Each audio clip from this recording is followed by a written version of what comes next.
foi Jonathan Edwards? Ele estava a cavalo, indo para um determinado hospedaria, onde ele ia passar a noite, estava em missão de pregação, e à medida que ele ia no bosque, ele estava andando no bosque, a caminho do hotel, e ele começou a meditar na grandeza de Cristo, na beleza de Cristo, na pessoa de Cristo. E à medida que ele estava meditando, a sua mente foi se elevando, foi se ocupando com essas coisas, e de repente ele se viu.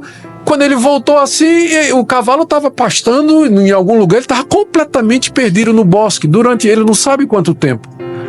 Ele ficou, sim, e não era pentecostal, tá? Era presbiteriano. Ele ficou, sim, enlevado, tão carregado pela experiência de contemplar e meditar, de sentir o amor de Deus. Efésios 3, de 14 a 21. Segunda oração de Paulo pelos Efésios aqui nessa carta.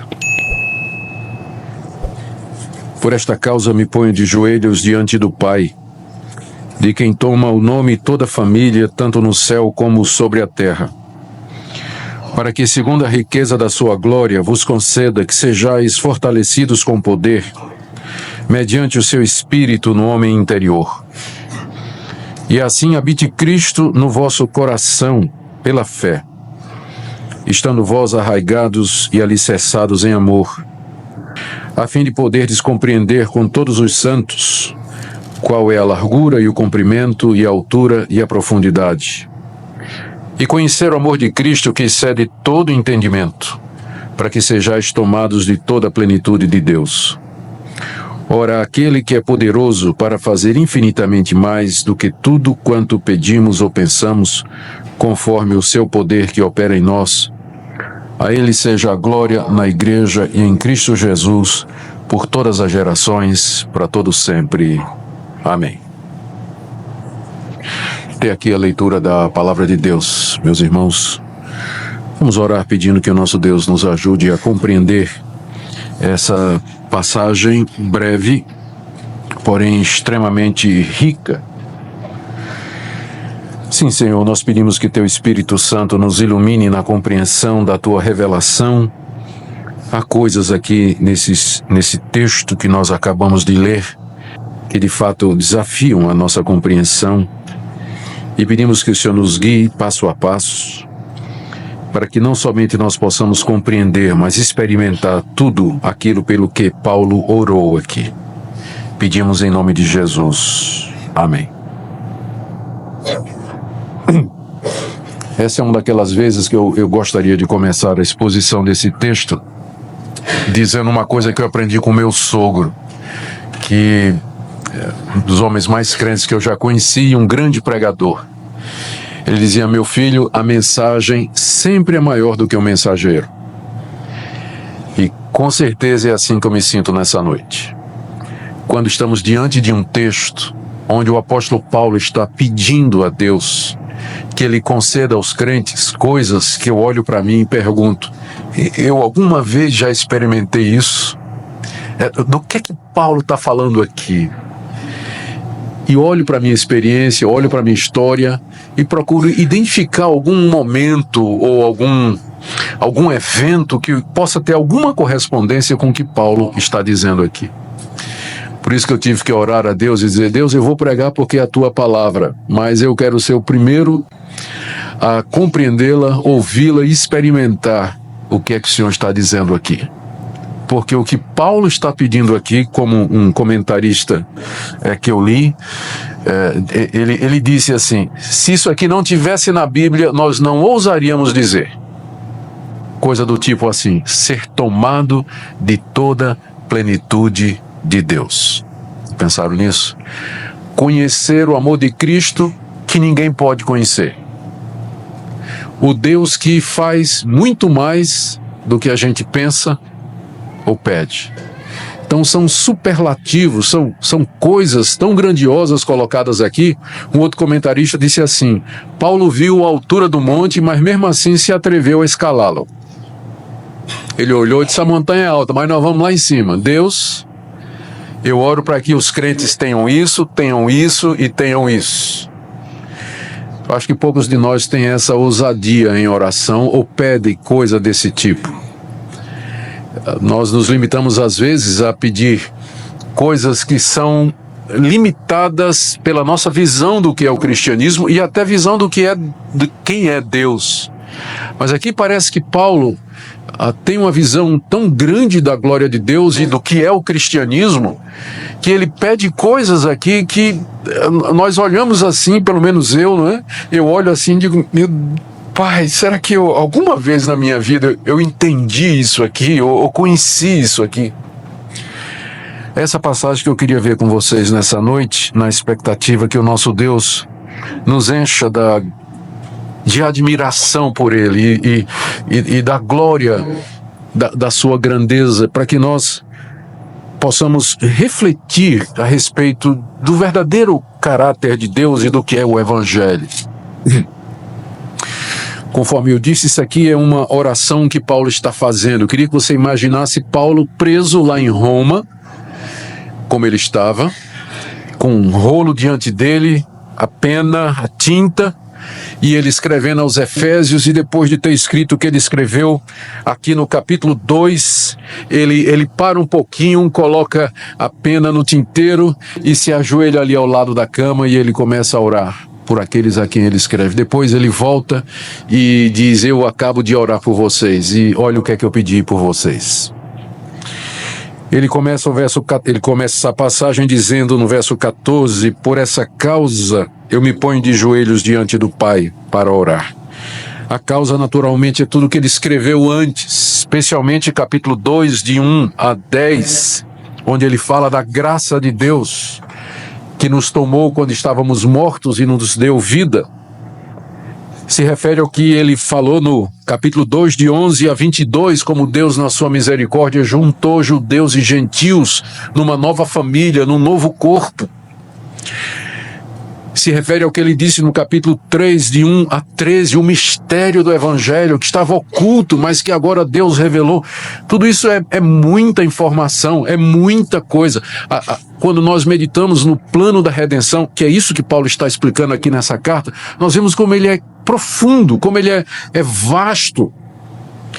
Então, numa certa altura, não tem muita coisa a fazer senão se colocar de joelhos e dizer, Deus, se o Senhor não me ajudar a compreender, eu não vou entender, não. Eu não quero ser um crente raso, eu não quero ser um crente superficial que fica banhando os pés na beira da praia, quando o vasto oceano está aí diante de mim, me desafiando com seus mistérios para que eu conheça. Eu quero entrar, eu quero conhecer. Eu sinto que é como se fosse isso. Paulo vem descrevendo estas coisas e em uma certa altura ele diz, daqui para frente é só com oração mesmo. Se Deus não nos iluminar e Deus não nos instruir, nós não vamos compreender. Verso 14 ele diz, eu me ponho de joelhos diante do Pai. É uma indicação da reverência, do respeito que havia tomado conta do seu coração. Lembra que o judeu ortodoxo, ele orava de pé com as mãos para cima. Então, quando ele se ajoelhava, era porque, de fato, ele se sentia na presença da majestade de Deus. Se sentia humilhado, quebrantado, estava prestes a derramar o coração diante de Deus. É nessa atitude que Paulo faz essa oração aqui. E ele se dirige a Deus, final do verso 4, como Pai. E no verso 15 ele diz, de quem toma o nome toda a família, tanto no céu como na terra. A família que toma o nome de Deus, tanto no céu como na terra, são os filhos de Deus, são os cristãos, judeus e gentios, que ele acabou de descrever no capítulo 13 e capítulo 12, que Deus uniu pela graça. Talvez Paulo esteja pensando aqui lá no relato da criação, quando Deus criou o homem, depois de haver criado todos os animais, chamou Adão e disse, você agora vai nomear, você vai dar nome aos bichos. O ato de nomear indica ascendência, soberania. Ao nomear, Adão estava dando a identidade daqueles animais. O que Paulo está dizendo aqui é que nós, como família de Deus, nós recebemos o nosso nome dele. É ele quem nos define, é ele quem nos identifica. Ele é o nosso Senhor, ele é o nosso Pai, de quem nós temos o nome. Quem você é? Eu sou de Deus.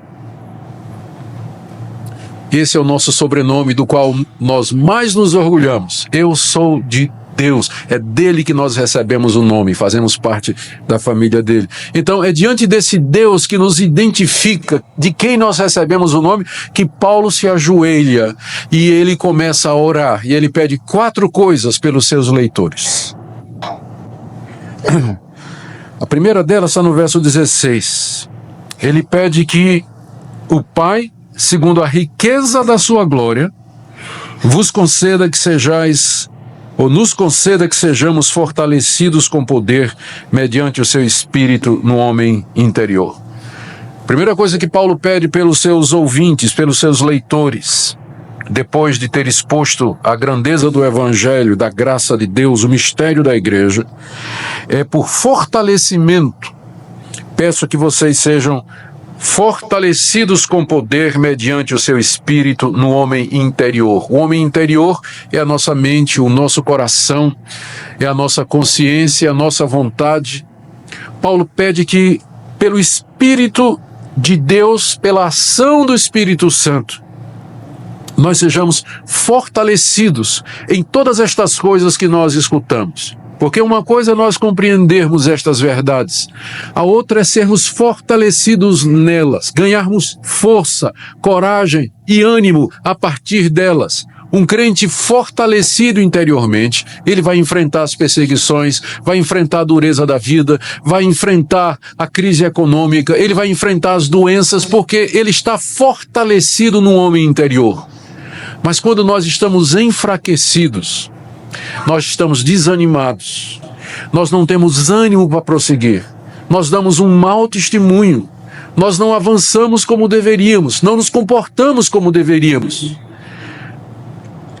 Pelo seu Espírito, Deus nos fortalece no homem interior. É basicamente aqui que nós encontramos o ânimo para prosseguir. Esse fortalecimento é aquele sopro da brisa suave em nosso coração que nos refresca, que nos anima. E eu tenho certeza que vocês já experimentaram muito disso na vida de vocês. Aqueles momentos em que Deus, pela sua palavra, pelo seu Espírito, pela circunstância, palavra de um amigo, de um irmão, por uma música, a leitura da palavra, uma pregação, você se sente revigorado na fé, que a sua fé se alevanta. E você sai mudado numa outra pessoa, disposto a enfrentar as dificuldades da vida.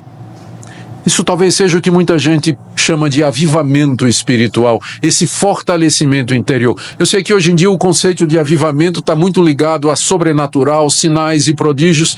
Eu não estou dizendo que Deus não pode fazer isso, mas eu gosto de pensar que, biblicamente falando, um reavivamento ou um fortalecimento é essa ação de Deus na nossa mente e no nosso coração, nos firmando nas suas verdades, no seu evangelho, de tal forma que nós cobramos ânimo, nós nos levantamos, estamos prontos para enfrentar a vida. Paulo pede isso.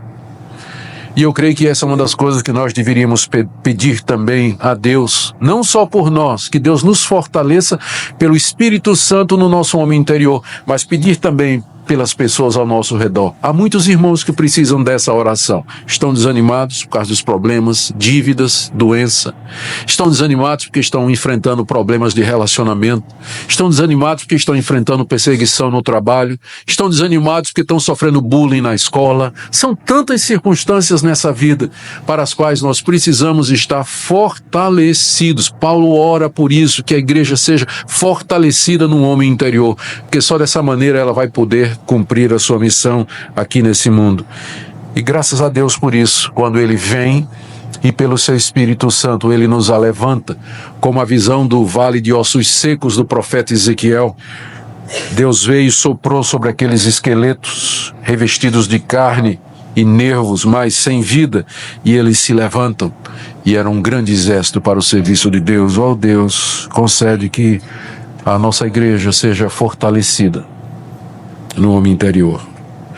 A segunda coisa que Paulo ora, e a nossa tradução não deixa direitinho ver que na verdade é uma outra coisa, está no verso 17.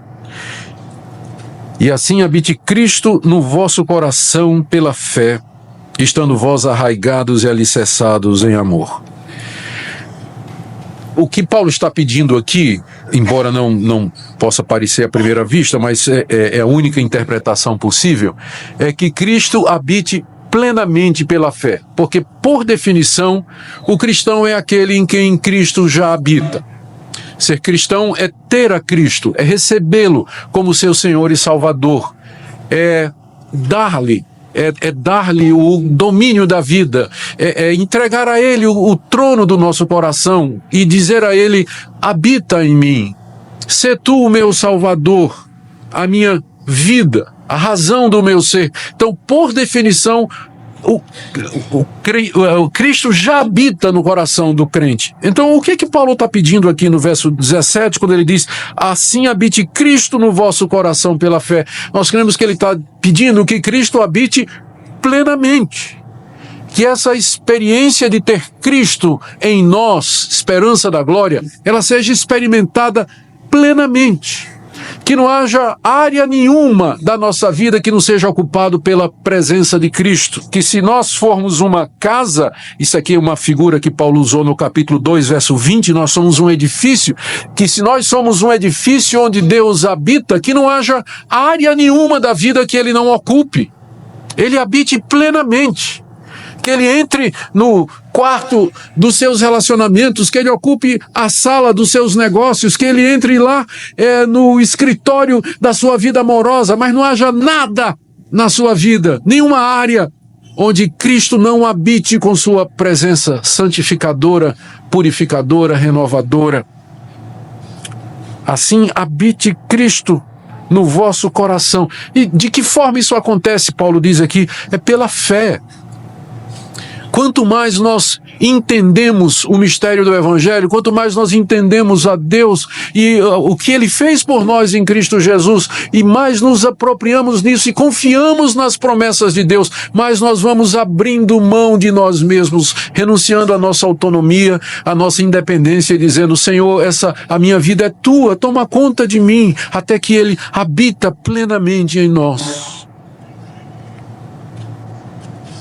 Verso 17, estando vós arraigados e alicerçados em amor. Isso aí, a forma como Paulo escreveu, dá a ideia de alguma coisa que acontece paralelamente e que expressa o resultado disso. Ou se a gente pode colocar de uma forma mais simples, Paulo está orando para que nós sejamos fortalecidos no homem interior, para enfrentar as dificuldades dessa vida. Ele está orando para que Cristo habite plenamente em nosso coração pela fé, a ponto de que nós sejamos arraigados e alicerçados em amor. Arraigados quer dizer alicerçados, aliás, enraizados e alicerçados, fundamentados. Ele usa a figura da árvore e a figura de um edifício. O que é que uma árvore e um edifício tem em comum? A árvore se põe em pé porque ela tem raízes profundas que a sustentam. Um edifício está em pé porque ele tem fundamentos. Então, as duas figuras estão falando de firmeza, né, de solidez.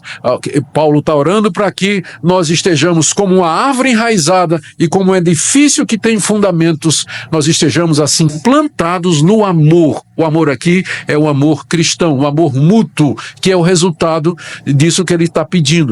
Quando nós somos fortalecidos no homem interior pelo Espírito Santo e quando Cristo habita plenamente em nós pela fé, o amor é o resultado disso. É fácil ver como Paulo fala disso em outras passagens. Gálatas 5, o fruto do Espírito é amor. O Espírito habita em nós, ele diz isso aqui. Então o resultado, sem dúvida nenhuma, é o amor, que é o vínculo da perfeição. Ele está pedindo ao Pai, de joelhos, dizendo: Senhor, me lembro dos Efésios aqui, eu quero orar ao Pai, de joelhos por ele. Fortalece, Senhor, aqueles irmãos pelo Espírito Santo no homem interior. Senhor, ó Senhor, que Cristo habite plenamente em cada um deles, para que eles se amem profundamente, e que esse amor seja arraigado, seja sério, não seja um amor superficial da boca para fora, mas como uma árvore frondosa, enraizada, como um edifício sólido, assim sejam eles. Ele está orando a Deus para que isso aconteça. O terceiro pedido dele está no verso 18. No verso 14 ele disse: eu me ponho de joelhos diante do Pai. Verso 18, a fim de poderdes compreender com todos os santos, qual é a largura e o comprimento e a altura e a profundidade. Ele não diz do quê. Dificilmente vai ser o amor de Cristo no verso 19, porque aí já é outro pedido.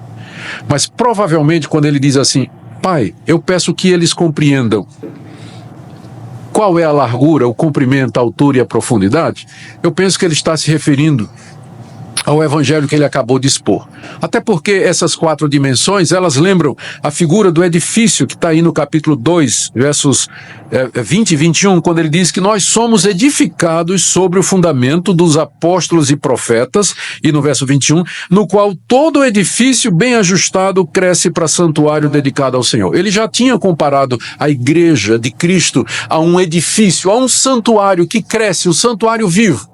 E quando ele diz, eu oro, Pai, para que eles compreendam o que é a largura, o comprimento, a altura e a profundidade, ele talvez esteja dizendo assim, para que eles possam compreender o que é que significa a igreja e fazer parte dela. Porque é disso que ele vem falando até aqui. Para que eles possam compreender todas as dimensões do que é que significa ser cristão e fazer parte do corpo de Cristo.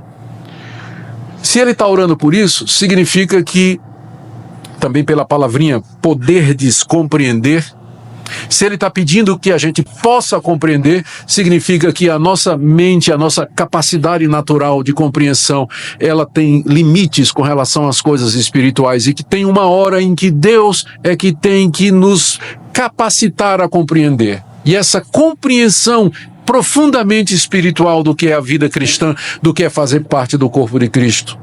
É por isso que ele ora.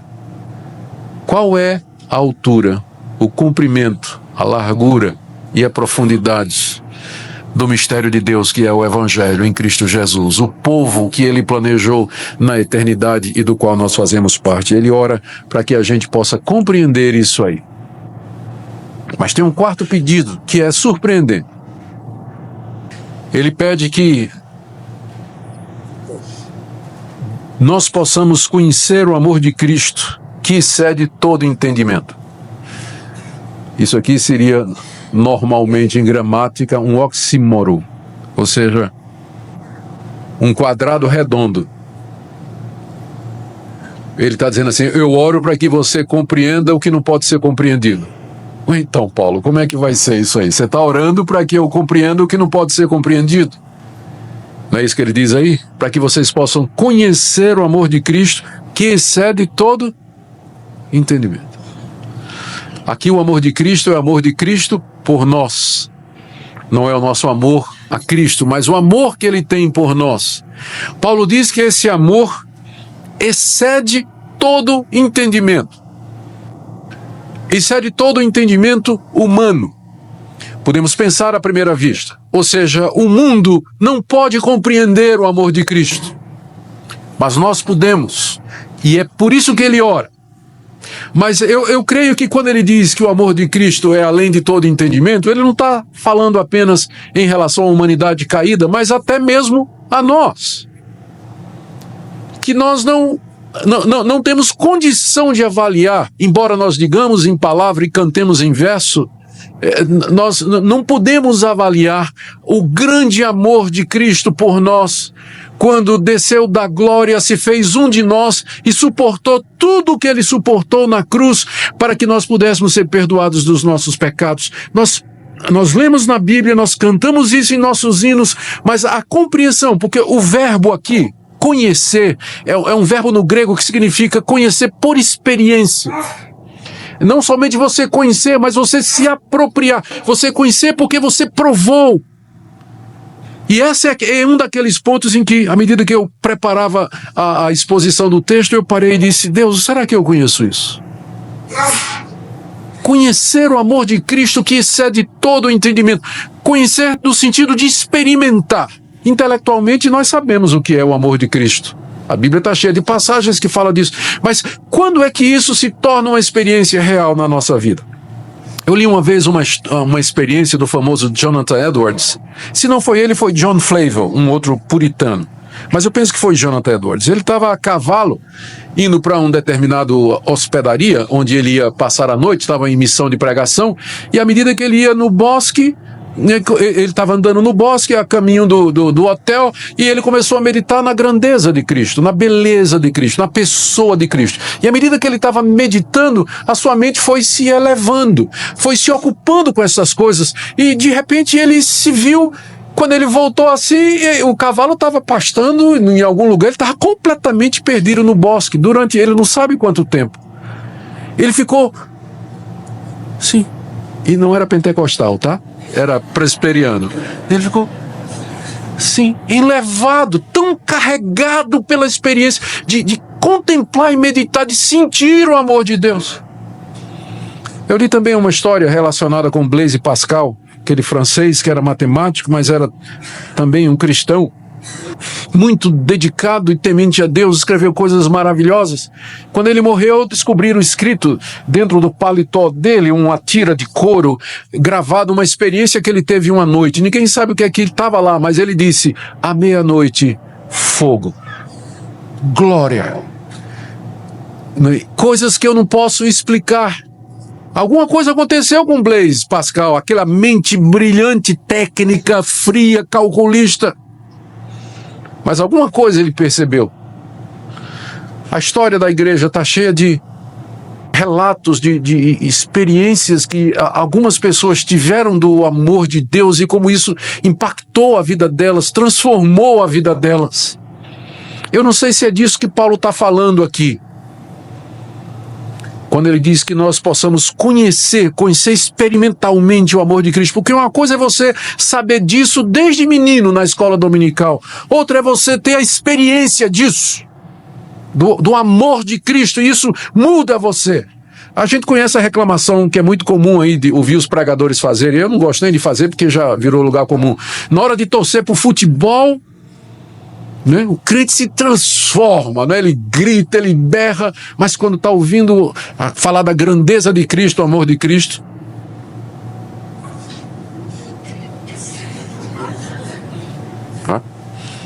estou exagerando? Acho que não, né? Então, o que é isso que Paulo está pedindo aqui? Para que nós conheçamos o amor de Cristo que excede todo o entendimento. É tão grande o amor de Cristo que essa deve ser uma experiência extraordinária. Sabemos o que é isso? Conhecemos a Deus dessa forma. O cristianismo é algo que mexe conosco, que me toca, que me move, que me transforma, que me emociona. Não faz mal chorar por conta disso. Eu sei que por causa dos exageros que acontecem em determinados movimentos, do tipo assim, o pessoal cai, o pessoal fica imitando bicho, né? O pessoal fica pulando, o retetê de Jeová, e um monte de coisa, a gente olha assim e pode correr o risco de ir para outro extremo. Dizer, não, o cristianismo bíblico é extremamente racionalista. É só mente, é só compreensão. Nós não podemos nem... Vamos levantar as mãos, irmãos, né? A gente fica assim, pode sentir, pode chorar, meu irmão. É claro, eu sou contra choro, emocionalismo. Eu sou contra emocionalismo. Eu acho que ele leva a pessoa no caminho errado. Mas não há dúvida de que na Escritura você vai encontrar gente profundamente emocionada diante de Deus. Essa passagem, ou quando Pedro diz assim, vós vos alegreis. Você já pensou nisso? 1 de Pedro, vocês se alegram em Cristo, mesmo que vocês nunca ouviram, com alegria indizível e cheia de glória. O que é uma alegria indizível? Você já conhece isso? Uma alegria que você experimentou em Cristo tão grande que desafia palavras, que as palavras não conseguem expressar. Ou para nós o cristianismo é simplesmente vir à igreja nos domingos, seguir algumas regras, contribuir para a igreja, cumprir as minhas obrigações. Eu não quero isso. Eu quero isso. É isso que eu quero. E era isso que Paulo estava pedindo. É por isso que Paulo estava orando para aqueles irmãos. Agora, quando a gente pensa que já chegou onde podia chegar, não chegou não. Verso 19 tem o pedido último, para que sejais tomados de toda a plenitude de Deus. Pronto, aí é que a mente explode mesmo, né? Tomados de toda a plenitude de Deus. Deus já é tudo. E a plenitude de Deus, o que é então? A plenitude de Deus, mais do que isso, para que eu seja tomado da plenitude de Deus. A gente fica pensando se o que Paulo está pedindo aqui, ele está pedindo para nós enquanto nós estamos aqui nessa vida, ou é uma oração que ele está fazendo para acontecer depois que a gente morrer e for para o céu? Porque parece tão profundo isso, tão espiritual, tão desafiador e tão diferente da nossa experiência. Ser tomado de toda a plenitude de Deus. Sabe qual é o risco que a gente corre diante de passagens assim? É que a gente lê o texto à luz da nossa experiência. Ou seja, eu digo, bom, eu nunca experimentei nada disso, então Paulo não deve estar falando aqui de outra coisa a não ser... Né? Entende? Você tenta domesticar o texto à luz da sua experiência. Você não tem a menor ideia do que é isso, aí você lê o texto e você procura dizer, não, isso aqui ele está falando de alguma coisa parecida com a minha vida. E se não for? E se de repente Paulo aqui está pedindo coisas extraordinárias que nós nem ousamos pensar, tomados de toda plenitude de Deus. A plenitude de Deus é Cristo. Isso Paulo diz claramente aqui em Efésios e especialmente na carta aos Colossenses. É em Cristo que Deus se revela de forma plena. E talvez num sentido isso seja a continuação do que ele falou antes, conhecer o amor de Cristo e ser tomado da plenitude de Deus. Talvez seja a mesma coisa. Precisamos ter cuidado aqui para a gente não confundir o que Paulo está dizendo aqui com o panteísmo. Quando ele diz assim, para que você seja tomado de toda a plenitude de Deus, ele não está dizendo que a gente vai virar Deus. Ou que nós somos deusezinhos, como a gente ouve às vezes alguns pregadores incautos pregarem por aí. Que nós somos deuses nesse sentido. Porque essa é uma passagem que está dizendo, né, a plenitude de Deus vai nos tomar. Isso significa que eu vou ficar igual a Deus de forma nenhuma. Nós não somos panteístas. Esse é o nome da religião que diz que tudo é Deus e Deus é tudo. Não, mas significa que Deus, na sua misericórdia, por meio do que Cristo fez, num amor incompreensível e que desafia a nossa imaginação, Ele vem habitar em nós de maneira plena, morar em nós de maneira plena. E os efeitos disso, quais serão? Você poderia identificar na sua vida?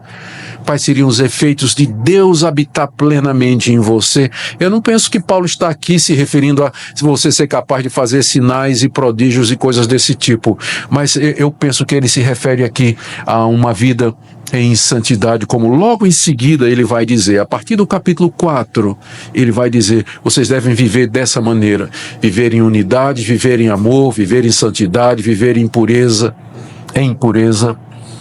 Eu creio que é isso que ele está pedindo. Como é que ele termina? Ele termina, aqui está a base da confiança de Paulo. Como é que a gente pode fazer essa oração, não é? Olha a motivação de Paulo. Por que Paulo está tão corajoso em pedir isso? Ora, aquele que é poderoso para fazer infinitamente mais do que tudo quanto pedimos ou pensamos.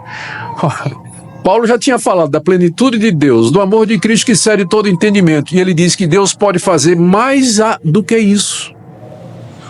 Ele pode fazer mais do que isso, mais do que nós falamos, ou pedimos, ou mais do que nós pensamos. Isso conforme o seu poder que opera em nós. Meus irmãos, o poder do Evangelho que opera em nós, onde está esse poder? Na restauração de vidas, perdão de pecados, transformação, libertação de vícios, mudança de atitude, capacidade de perdoar, de amar os inimigos, de ter paz no meio da tribulação, de não temer a morte, de ser capaz de ficar firme. Onde está o poder do Evangelho na sua vida, na minha vida e nessa igreja? E isso é o Evangelho. É para isso que Deus nos chama. Não vamos colocar o padrão abaixo disso, não. Às vezes nós nos conformamos com muito menos do que isso, mas o padrão é esse aqui. É esse o padrão. E é por ele que nós vamos andar, assim queira Deus. Esse é o nosso alvo que nós vamos buscar sempre. E colocar diante de nós. Não vamos nos contentar com nada menos do que isso.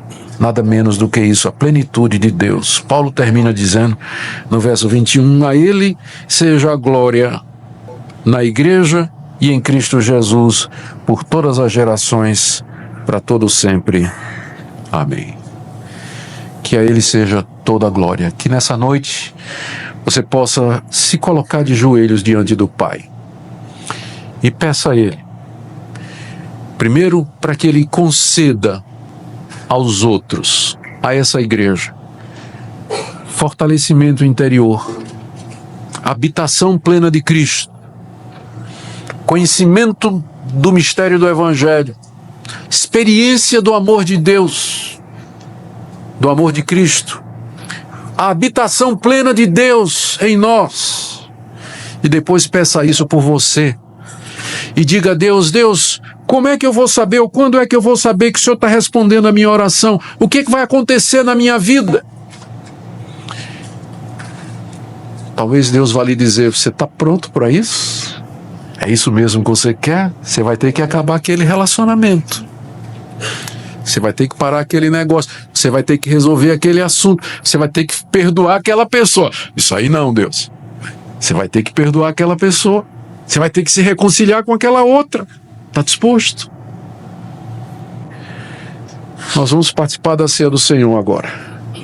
E eu queria que você participasse com a consciência tranquila e com essa oração no seu coração, dizendo: Deus, o que quer que custe, qualquer que seja a demanda, eu estou pronto, eu quero experimentar isso aqui antes de morrer. Aqui nesse mundo eu quero saber o que é isso, experimentar isso em profundidade. E vamos nos aproximar da ceia do Senhor, para participar dela com alegria, como um sinal de que nós cremos no nosso Deus e que estamos levando a sério essa oração que nós queremos fazer. Oremos. Baixe nossos conteúdos gratuitamente. Acesse o canal pelo link na descrição.